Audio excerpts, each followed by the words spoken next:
Hello, everybody, and welcome to the Irish Hypnotherapy Conference 2025 Meet the Speaker Series. Today, we are talking to Astrid Harms all the way from Amsterdam. From Amsterdam. That's How right. are you, Astrid?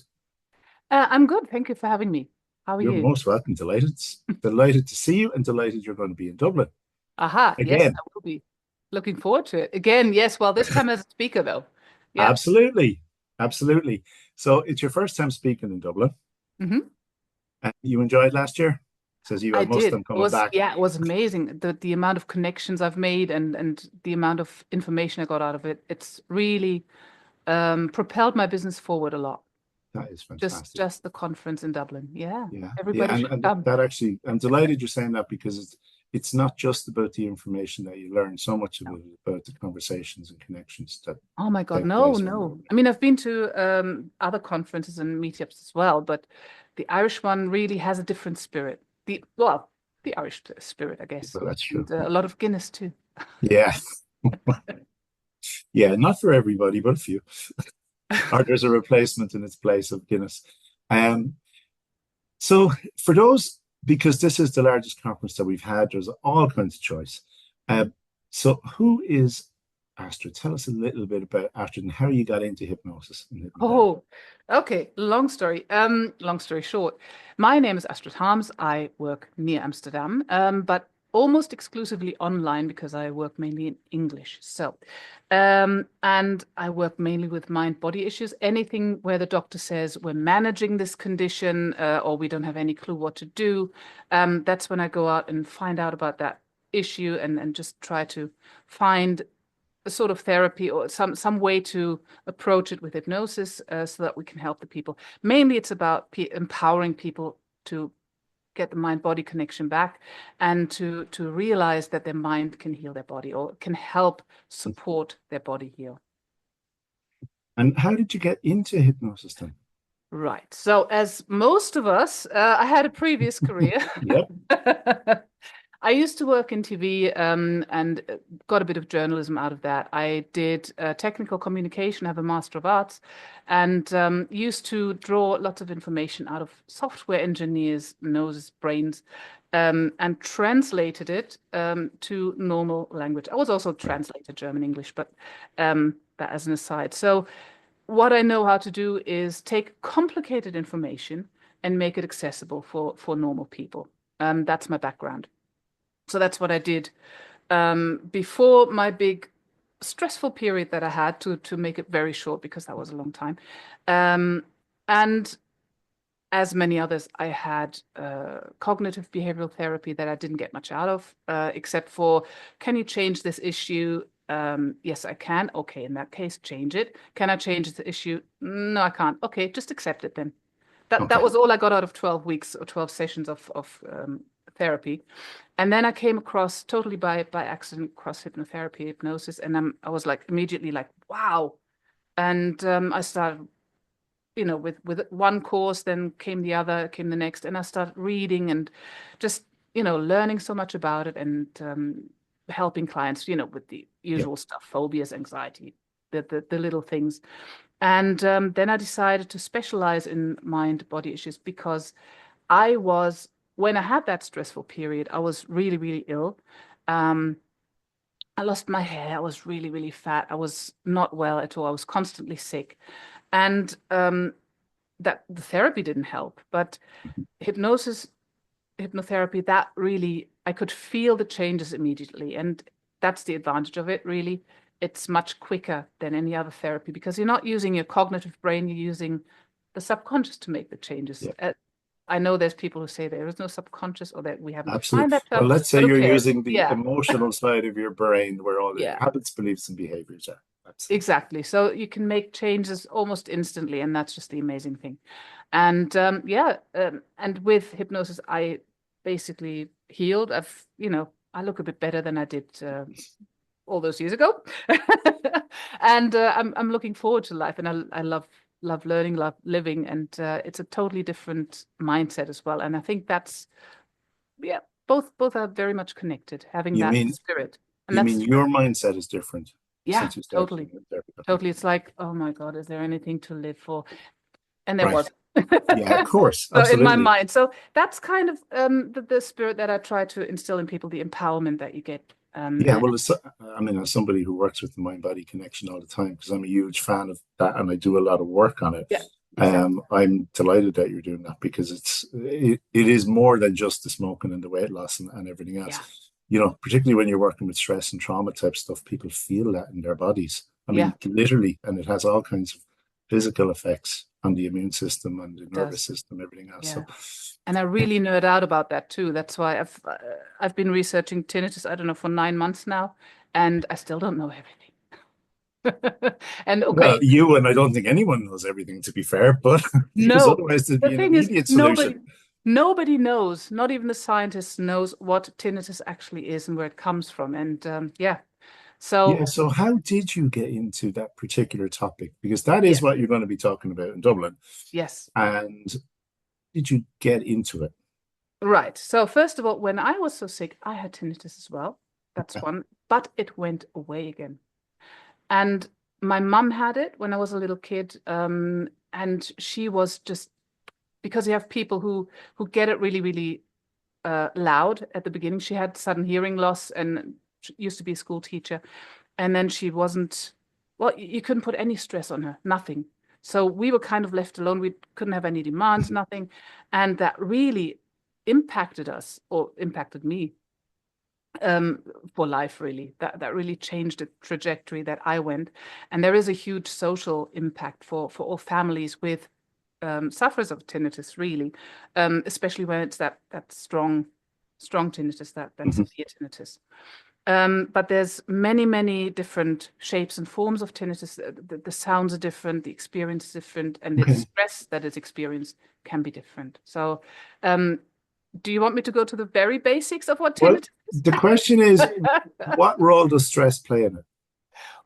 Okay, so you've basically can break it down to four different components. You have auditory issues that started like from a The blocked buzzing eardrum to or blown up eardrum to sensory neural hearing loss, which is the cochlea, the little hairs in the cochlea breaking down through loud noises. And then you have inflammation, which can come through inflammatory diseases.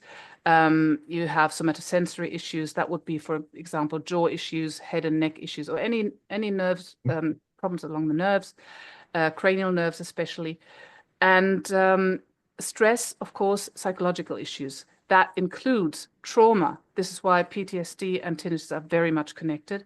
right. And that's why people who treat trauma also can help with tinnitus, or the tinnitus is just a symptom in that case.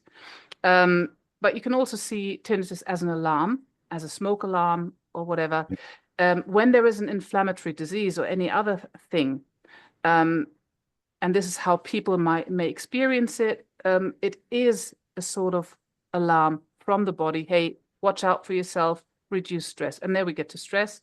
Stress is almost always a component of tinnitus. Okay. Can be the only one, or it can be one in a combination. And you usually have more than two causes of tinnitus. So um, that's from scientific literature. So you could have hearing loss, which is not always. It doesn't mean having hearing loss doesn't always mean that you will have tinnitus, and vice Right. versa. So, and you can have trauma. You can have, you know, hormonal issues. Many women after menopause started, or when they have a child, they can start having tinnitus.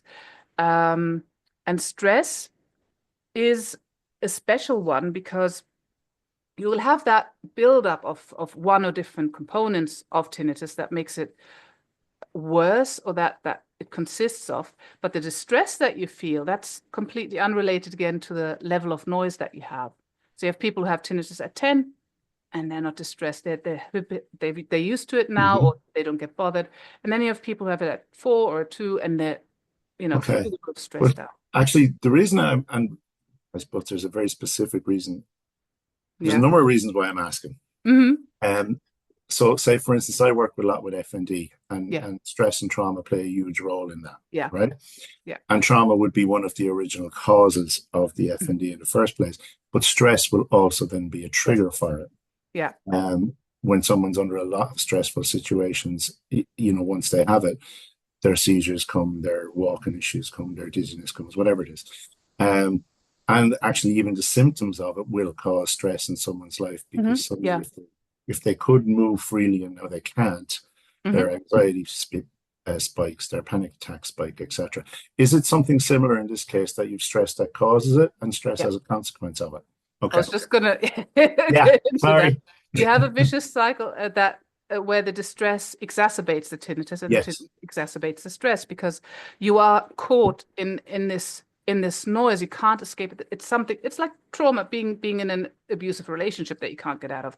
It is just you are caught. You can't get away. Some people have it intermittently, so they get a break, and others don't. And it can Right. get really bad. Get anxiety, depression. Sometimes it goes all the way to suicidal ideation, etc., which Okay. is quite severe then. And one of the reasons why you should always send them to the doctor, and if they show some severe symptoms, you do send them to the mental health care team. It's not just a joke or not just something you No, just absolutely kind of not. brush off. And that's one of the things is a lot of people won't necessarily have gone into tinnitus and all the reasons behind it and the signals that it might send, Yeah. which is basically what you're pointing out there. How common is it? How common is tinnitus? Yeah. Well, 15 to 20% of the population have it, at least intermittently. And of those, about 20% have it really severely. All right. So, So about 4 to 5% of the population have it really severe. yeah, I guess. Yeah. Yeah. Yeah. Okay. Sorry, that's Didn't the make the mathematician, the calculation. accountant Yeah. in my head there. Yeah, there you You're an go. account. Okay, yeah. Um, so, most people just get used to it after a while because first it's fresh and it's something, and then most people habituate to it. It's like, a spot on the wall or a dent in your car. First it annoys you, and then, you just You get get used used to to it. it. And then Yeah. every now and again, you notice it. Oh God, it's still there. Oh my God, I should really do something about that. That's the kind of person you mainly deal with. But And anyone who has trauma then, or anyone who works with trauma, mhm. would actually should be aware of tinnitus and the effects if it's an issue. um, yes and no. I mean, sometimes there's a lot of people with trauma or PTSD who have tinnitus, but it doesn't really come up as an issue. Many people you talk to when you have trauma clients, they will say, "Oh yeah, yeah, I have tinnitus as well. I completely forgot about it." Hmm. They do. Um, so yes, being aware of it is always a good idea. And that's, And yeah. yeah, it's most likely that if you reduce or resolve the PTSD, the symptoms and the PTSD itself, that you will then also reduce the tinnitus, or it can go away as well completely. So all the more reason for anyone who works with trauma, it's not just, you're not going just to learn about the tinnitus, you're going, that tinnitus may well be a symptom of the trauma, and you can give some tools in relation to that. It's a symptom of about 200 issues and comorbidities. So it can also be a sign of tumors, of dental work gone wrong, or of Hmm. uh, yeah, blood pressure issues, of autoimmune diseases, all kinds of things. So Oh, it's wow. important to get checked out as well, and especially in the beginning because after about half a year, tinnitus will become chronic and then also change the brain even more than it already has. Okay, so the neuropathways get set.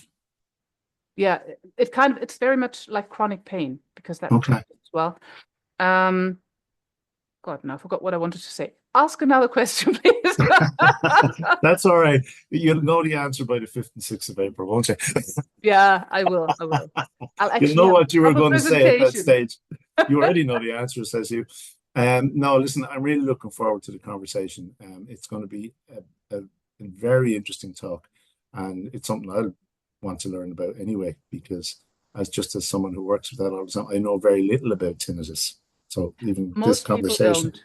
Oh, yeah. yes, this is important because we do have lots of hypnotherapy and hypnotherapists who think they know how to work with it. But from the top scientists in the field who are working on tinnitus, they say 20 years ago we knew nothing about tinnitus, how it came about, how it happened. So um, we doctors say still to this day there is nothing you can do about it. You will have to live with it, which is a very strong suggestion. Of And course. and we will have to, I mean, we as therapists have to really make people aware that there is a way out. It can happen, because if you live with a negative suggestion like that, how are you going to get rid of it if you believe that you Absolutely will always correct. have that? Particularly from an authority figure, Yeah, such as a doctor. exactly. So that's very much important to be aware of that. And I think with the inflammation and with the depression, anxiety that surrounds it, if we help with that, and we can, that's scientifically proven with hypnotherapy, then we have a much better chance of reducing or removing the tinnitus, either completely or to a level where it is much more livable Well, and more. what Mm, you're actually doing in what you just said there is you're raising something else, which is what the conference is all about, actually, which is getting more and more information out about hypnotherapy to help yeah, break down some of those barriers.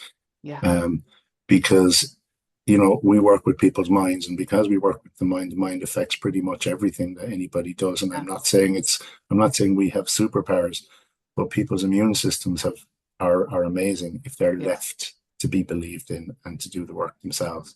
Yes, Um, well, hypnosis is still seen as quackery, and the yeah, reason for absolutely. that is because there isn't enough research yet. Yeah, yeah. That's something that's become very, very clear.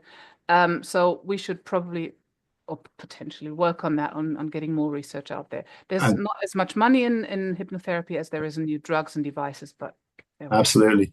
And Hans Rudy Wiff has conducted some research in Germany, and I know Mm, Sean Michael Andrews has been looking at some of that as well. So there's a whole load of there is more and more coming out, but yeah, it's a long way to go to get it out. But look, it's things like conferences and conversations around things like this, where people will actually start to see that yes, it does. There is a huge power in this. yeah, there is. Yeah. And it can help people's lives. And even if it can't solve a symptom, it can alleviate and reduce significantly. Yeah, well, actually, there's just a study that came out in September where they kind of found a sort of switch function in the brain where people can switch tinnitus on and off. So Well, I'm still looking at that, but it seems like because clients in hypnosis, they very often do not hear any noises. yes, So I think that we can, with hypnotherapy and self-hypnosis, teaching self-hypnosis, can work on that switch. And I think for many people with tinnitus, just relieving them for just a little while every day absolutely. It's will massive. already make a massive It's difference. Yeah. huge because I mean the side effects of any mind body function, for want of a better term, is additional stress, is additional anxiety that people feel. Yes. So even if the symptoms haven't gone away, we can help to turn them down. And it is about letting people know that as well. So it's not Yes. just you either fix it or you don't. No, there's other benefits because you can actually reduce the discomfort of it on a daily basis, which actually helps people then just to live Yeah. better lives, which is ultimately what all we're trying to do. Yeah. If you improve Gosh, people's quality of life, you can improve any disease that is psychosomatic as well. great. Astrid, thank you so much. You're welcome. Because Thank your you. talk is on tinnitus, just in case we hadn't said that. It is on tinnitus, yes. And Just in that's what case we've just been anybody talking about didn't for the pick up last on that, 10 yeah. minutes. Um, we will see you in Dublin on the 5th and 6th of April. Thank you so much for your time today. And to everyone else who's been watching this, wherever you are in the world, have an amazing day. And we'll see you all in Dublin on the 5th and 6th of April 2025. All details on www.irishhypnotherapyconference.ie, and have an absolutely amazing day. Bye.